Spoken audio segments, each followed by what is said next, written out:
Acto 1. El problema de la libertad. Hay una idea sobre la creatividad que casi nunca ponemos en duda. Mientras más libertad tengas, mejor. Más herramientas, más opciones, más posibilidades. Suena lógico. Si quiero dibujar, preferiría tener todos los colores. Si quiero escribir, todas las palabras. Si quiero diseñar un edificio, todos los materiales del mundo. ¿Por qué alguien elegiría trabajar con menos? Y sin embargo pasa todo el tiempo. Minecraft es uno de los videojuegos más creativos de la historia. Eso ya es extraño. Lo verdaderamente extraño es que está construido sobre una colección de limitaciones bastante desesperante. Todo son cubos. No puedes hacer una curva. No puedes modelar una superficie como en Blender, ni esculpir como en ZBrush. No puedes hacer casi nada de lo que harías en un programa de modelado. Y aún así, hay personas que han construido ciudades enteras, han reconstruido Notre Dame, han recreado la Tierra Media. Hay gente que inclusive construye computadoras funcionales dentro del propio juego. ¿Y cómo pasó esto? ¿Por qué un sistema tan limitado produjo semejante cantidad de creatividad? Y entonces me acordé de Mies van der Rohe, con otra contradicción. Si tú le preguntas a alguien cómo era la arquitectura de Mies, casi siempre usa las mismas palabras: simple, sobria, minimalista, menos es más. Pero pocas veces nos detenemos a pensar en lo que eso implica. Porque nadie obligó a Mies a trabajar así. Podía hacer edificios mucho más complejos, podía llenar fachadas con ornamentos, podía experimentar con formas extravagantes. Vivía en una época donde muchos arquitectos estaban haciendo exactamente eso, y sin embargo, fue tomando la decisión contraria: reducir, eliminar, callar, hasta que su arquitectura empezó a hablar otro idioma. Entonces me di cuenta de que Minecraft y Mies estaban haciendo algo muy parecido. Los dos rechazaban posibilidades. Y esa es una frase bien compleja. Normalmente pensamos que la creatividad consiste en abrir puertas. Ellos parecían pasar buena parte de su tiempo, más bien, cerrándolas. No para quedarse con menos, sino para descubrir qué ocurría con lo que permanecía. Y ahí sentí que la pregunta del episodio ya no era ¿qué tienen que ver Mies van der Rohe y Minecraft? La pregunta era otra, bastante más incómoda. ¿En qué momento una limitación deja de sentirse como un obstáculo y empieza a convertirse en un lenguaje? Acto 2. El día que una regla deja de ser una regla. La pregunta de este episodio no es por qué Minecraft tiene bloques, la pregunta es otra. ¿Por qué nadie intenta quitarlos? Porque si lo piensas un momento, sería una actualización muy sencilla: permitir curvas, modelado libre, superficies orgánicas. En una tarde podrías hacer cosas que hoy requieren cientos de bloques. Sería más fácil, más rápido, muchísimo más preciso. Y sin embargo, tengo la impresión de que dejaría de sentirse como Minecraft. Normalmente pensamos que una limitación es algo que queremos eliminar.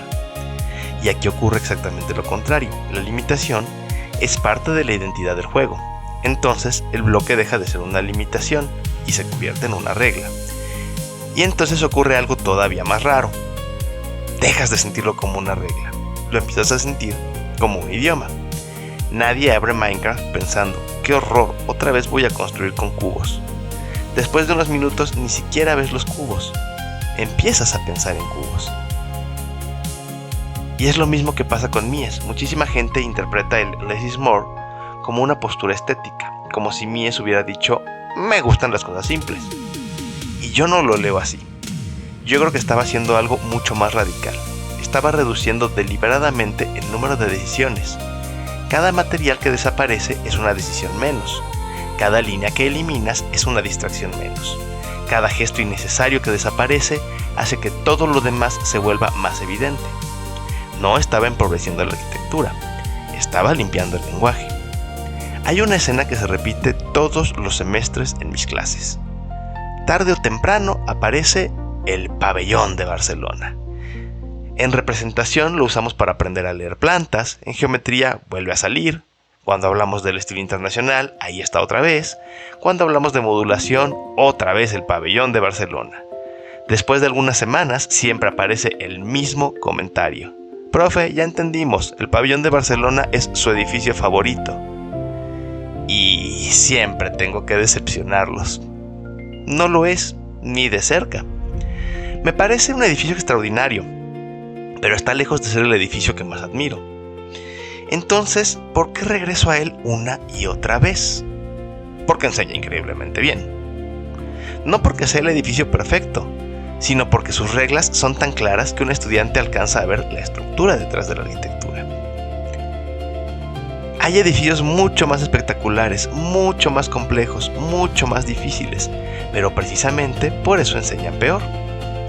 El pabellón de Barcelona elimina tanto ruido que por primera vez un estudiante entiende qué hace un módulo, qué hace una retícula, qué hace un plano libre, no porque yo lo explique mejor, sino porque el edificio casi se explica solo.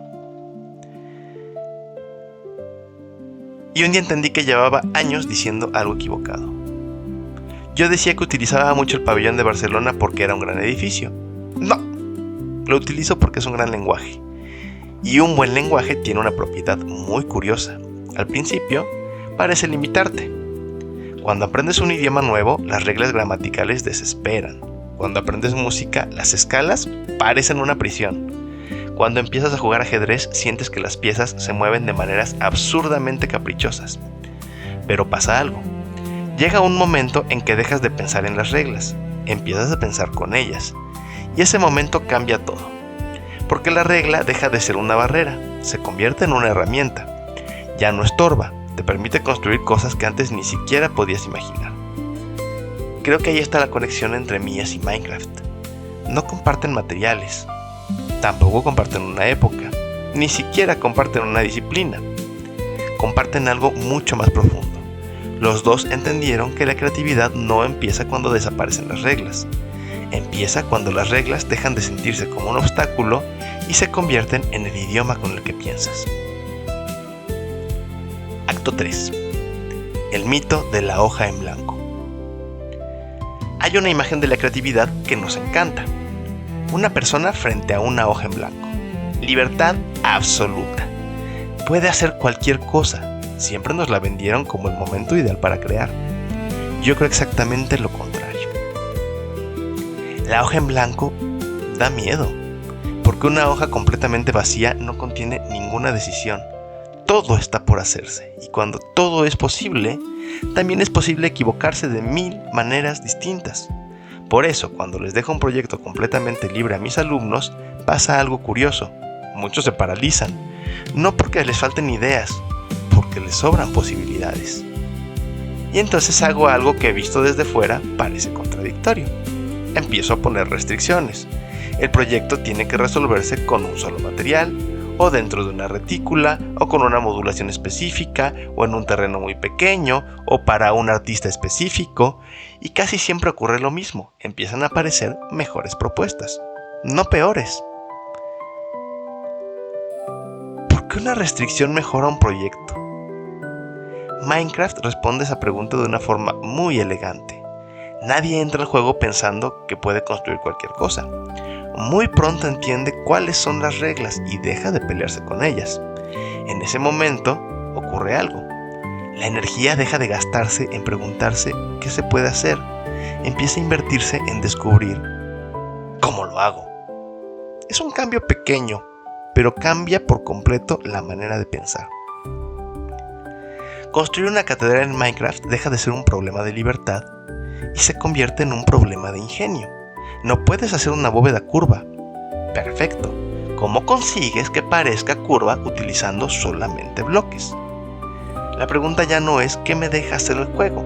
La pregunta se convierte en ¿hasta dónde puedo llevar su lenguaje? Y creo que Mies trabajaba exactamente igual. Hay una tendencia a pensar que el pabellón de Barcelona es simple. No lo es. Es claro.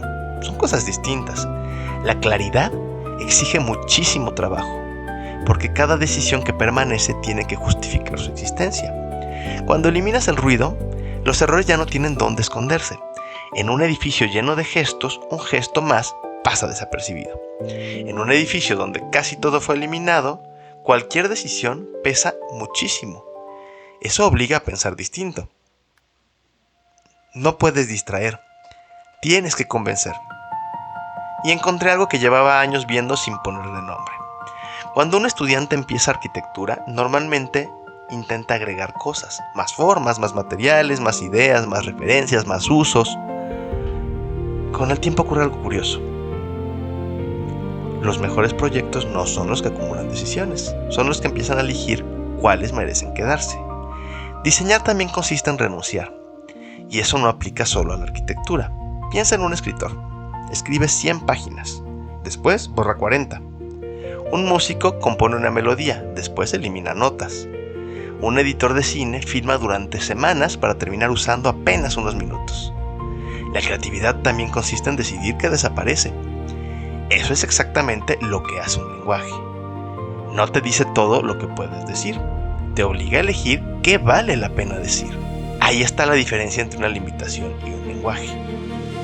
Una limitación te recuerda constantemente lo que no puedes hacer. Un lenguaje hace que dejes de pensar en eso.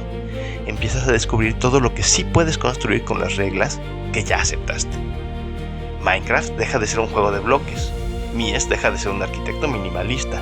Los dos están haciendo lo mismo. Transforman una restricción en una herramienta para pensar.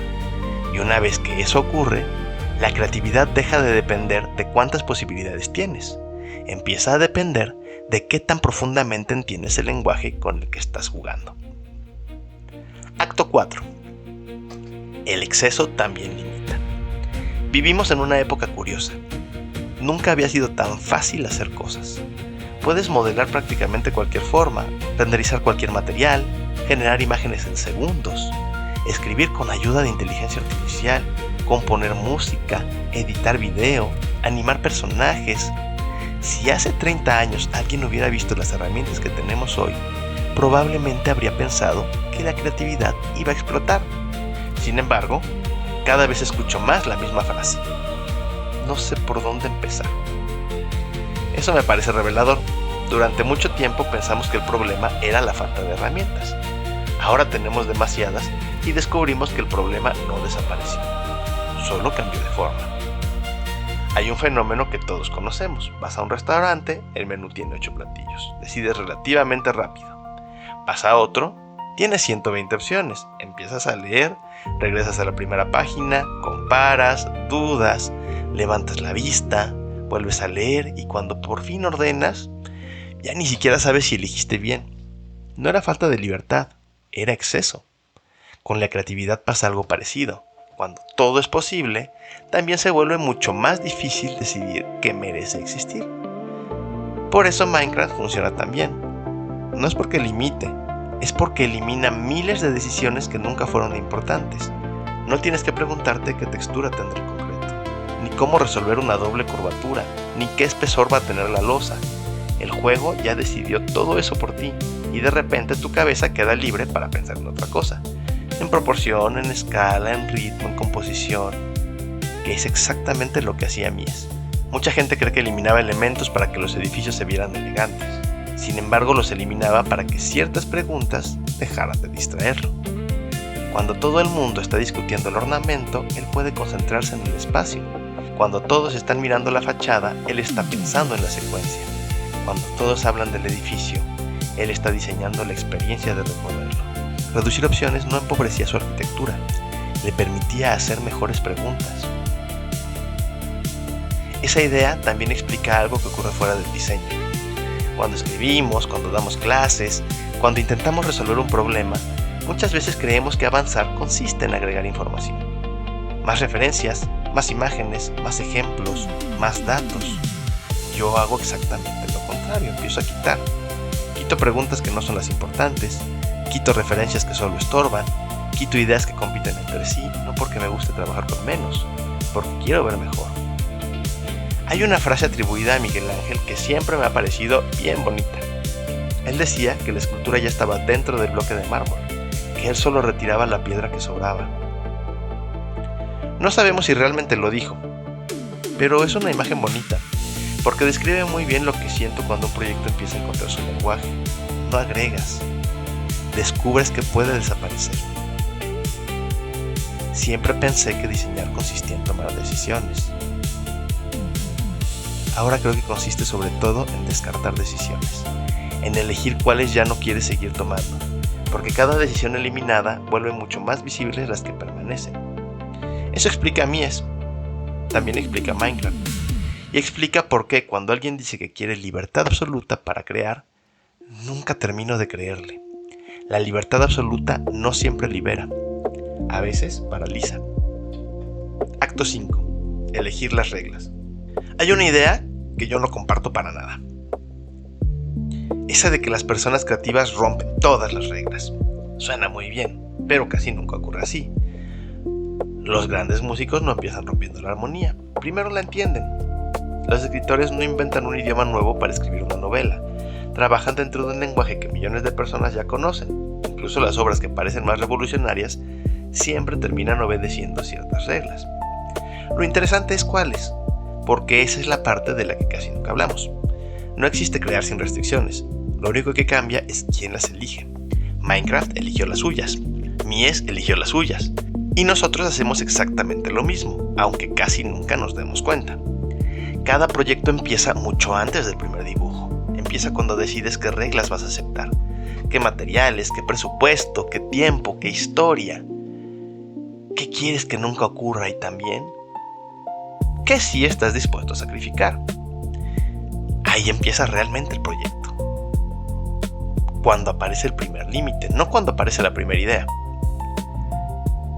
Eso también cambió mi manera de dar clases, porque yo pensaba que un buen profesor era el que daba respuestas.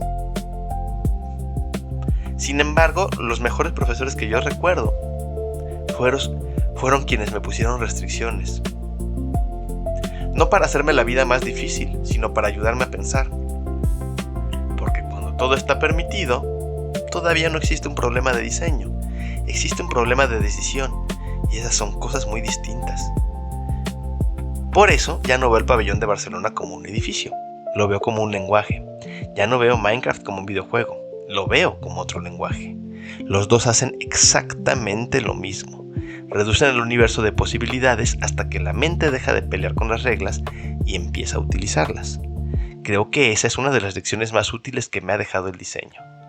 No puedes controlar todas las condiciones, nunca. Siempre habrá límites, siempre habrá restricciones, siempre habrá algo que no elegiste. La pregunta no es cómo deshacerte de ellas, sino cuáles vale la pena convertir en tu lenguaje.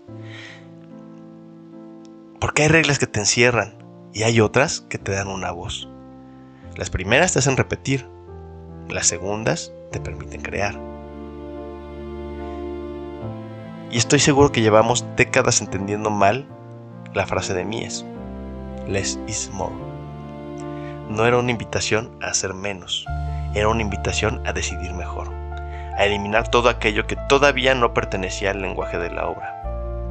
Y curiosamente eso también explica Minecraft. Nunca intentó competir con el realismo, tampoco parecerse al mundo.